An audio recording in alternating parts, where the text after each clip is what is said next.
Magandang hapon po. Isa na namang insidente ng pangaharas ng mga Chino sa West Philippine Sea. Sugatan ang 3 Pilipinong mangingisda matapos i-water cannon habang nangingisda sa Sabina Shoal. Ang sabi ng Philippine Coast Guard, ito ang unang beses na derechahang tinarget ng China ang mga Pilipinong mangingisda. Mula sa West Philippine Sea, nakatutok live si EJ Gomez. EJ. Pia, Ivan, 3 mga Pilipinong mangingisda nga ang sugatan matapos silang deretsahang bombahin ng China Coast Guard gamit ang isang water cannon habang nangingisda sila sa bahagi ng Sabina Shoal dito sa West Philippine Sea hapon nitong Biyernes.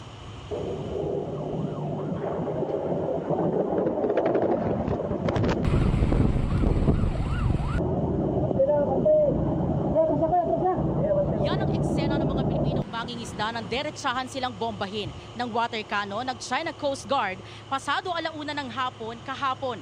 Sa isa pang video, kita ang aktual na paglabas ng malakas na bomba ng tubig mula sa CCG vessel na 21559. Ayon sa Philippine Coast Guard, nangingisda lang ang mga mangingisda nang mangyari ang insidente. Ayon sa PCG, 2 bangka ng mga Pilipinong mangingisda ang tinamaan. Isa raw sa mga ito na puno ng tubig na posibleng ikasira ng engine nito. 3 mangingisda ang sugatan. Nagtamo sila ng sugat, galos at gasgas sa iba't ibang parte ng katawan. Binigyan sila ng pangunang lunas ng PCG kaninang umaga. Sabi ng PCG, ito raw ang unang beses na deretsahan nilang tinarget ng China ang mga Pilipinong mangingisda. Bago nito, hinaras din daw ng China ang PCG vessels na nagpapatrolya sa West Philippine Sea. Narito ang pahayag ni PCG spokesperson Commodore J. Tariela. They were being bullied. They were subjected to water cannon attack and dangerous blocking maneuver. This was done by China Coast Guard 21559 and 21562. These China Coast Guard vessels launched their rigid hull inflatable boats with the intention of cutting their anchor lines nung nakatali sila sa loob ng bahura ng Sabina Shoal.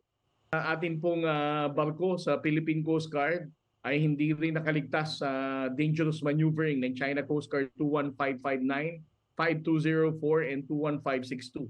Dahil sa gitna ng kadiliman kagabi, they came as close as 35 yards to block the Philippine Coast Guard in proceeding to the location of the Filipino fishermen.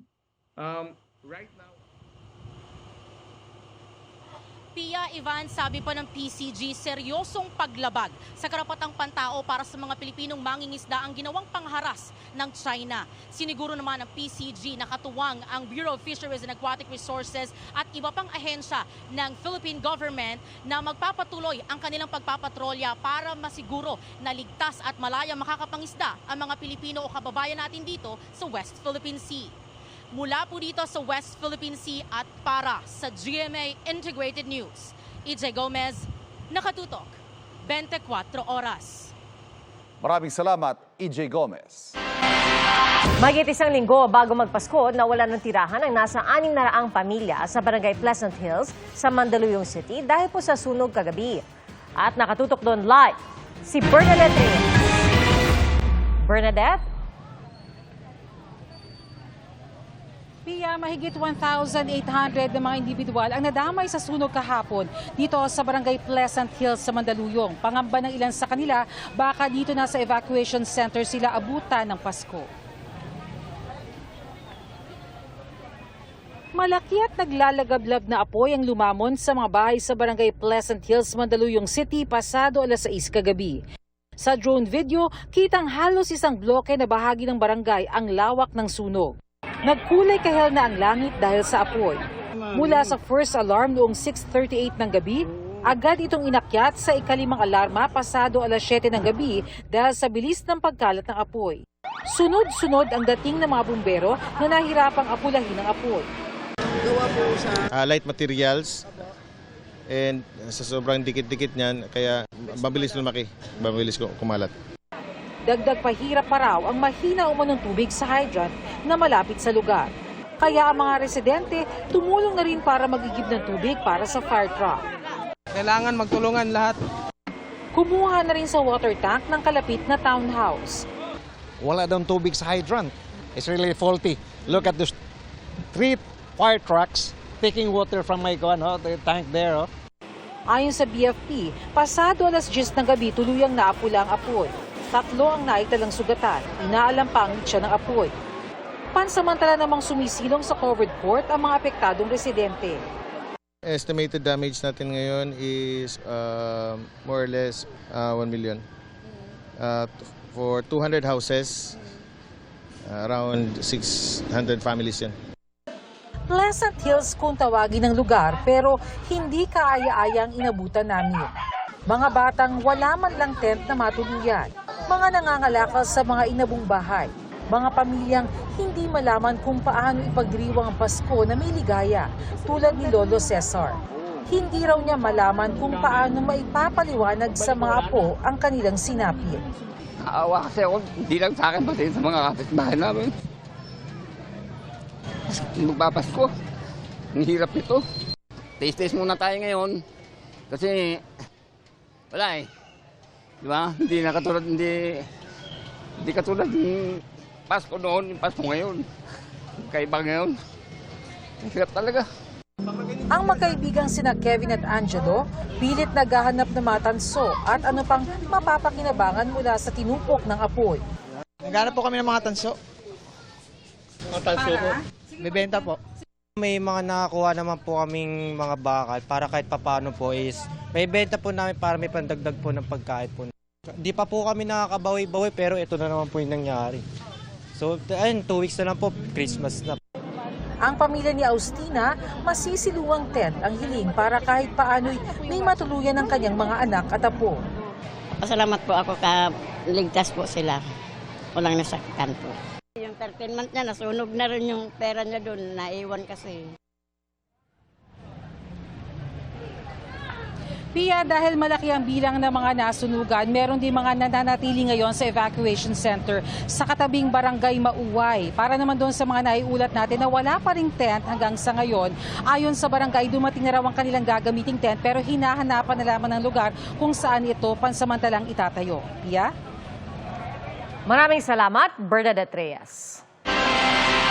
Sinabi ni Vice President Sara Duterte na isa na namang fishing expedition ang inilunsad laban sa kanya. Kasunod yan ang paghahain ng reklamo sa Ombudsman kaugnay ng paggamit ng kanyang confidential funds at paglutang ng dati umano niyang tauhan. Nakatutok si Darlene Kai. Sinampahan kahapon ng mga reklamong plunder, graft, malversation at bribery si Vice President Sara Duterte sa Office of the Ombudsman.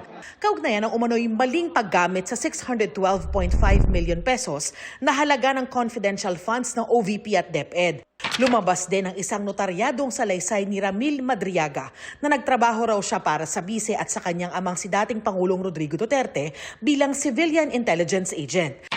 Naging tagahatid pa raw siya ni VP Sara ng milyon-milyong cash para sa iba't ibang tao sa iba't ibang lugar.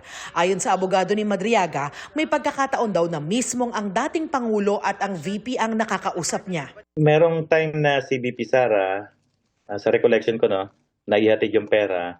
Merong time naman na si former President Duterte, na nung pagkatapos niya magatid ng 1 billion, tinawagan siya to confirm na okay na, na-receive na ng mga tao yung pera. Something like that. May inilabas ding litrato si Madriaga na magpapatunay umano na dikit siya sa pamilya Duterte. Kasunod ng mga ito, naglabas ng pahayag si VP Sara. Sabi niya, noong nakaraang taon, nagkaroon ng anyay full-blown fishing expedition ng House Committee on Good Government and Public Accountability at naghahanap ng kung anumang pwedeng anyang gawing grounds for impeachment. Ngayon, may isa na naman anyang fishing expedition at pilit anyang ginagawang sandata ang anumang paratang na maaaring imbentuhin para anyay magmukhang may proseso at lehitimo ang isang investigasyon. Walang binanggit ang bise kung ano mismo ang kanyang tinutukoy na bagong fishing expedition sa kanyang pahayag. Hinikayat niya ang lahat na maging mapanuri at huwag daw basta-basta magpapadala sa mga paninira. Patuloy naming sinusubukang kunan ng pahayag ang kampo ni dating Pangulong Rodrigo Duterte at iba pang binanggit ni Madriaga sa affidavit. Para sa GMA Integrated News, Darlene Kai, nakatutok 24 oras. Kahit mataas ang demand, nagpaalala ang Agriculture Department na hindi dapat lumagpas sa 10% ang pwedeng itaas ang presyo sa agricultural products ngayong holiday season. Nakatutok si Bernadette Reyes.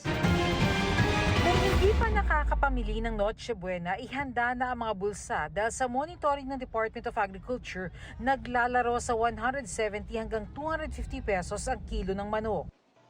Mahirap kasi ano ang manok minsan bigla siyang bababa, magbababa sila ng 10. Tapos kinabukasan bigla magpa-plus ng 5. Hindi siya fix. 275 hanggang 390 pesos naman ang kasim at pigi, habang umaabot pa hanggang 470 pesos ang kilo ng baboy. Babala ng Department of Agriculture kung magtataas man ang presyo ang mga nagtitinda ngayong magpapasko dahil sa mas mataas na demand, hindi dapat ito lalagpas sa 10% ng orihinal na presyo. Usually, ang nakikita nating increase is nasa less than 10%.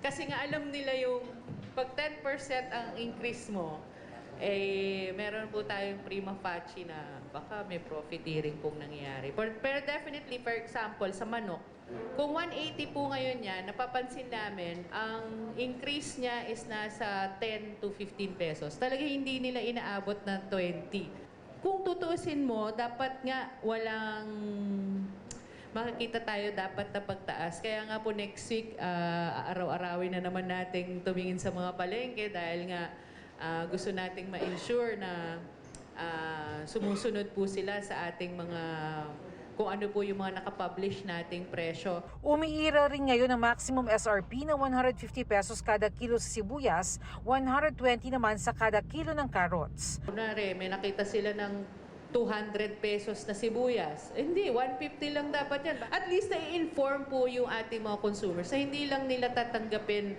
kung ano po yung nasa palengke o nasa supermarket. Sa ilalim ng Price Act, maaaring maparusahan ang mapapatunayang nananamantala ng multa mula 5,000 pesos hanggang 2 million pesos at maaaring may kulong na hanggang 15 taon.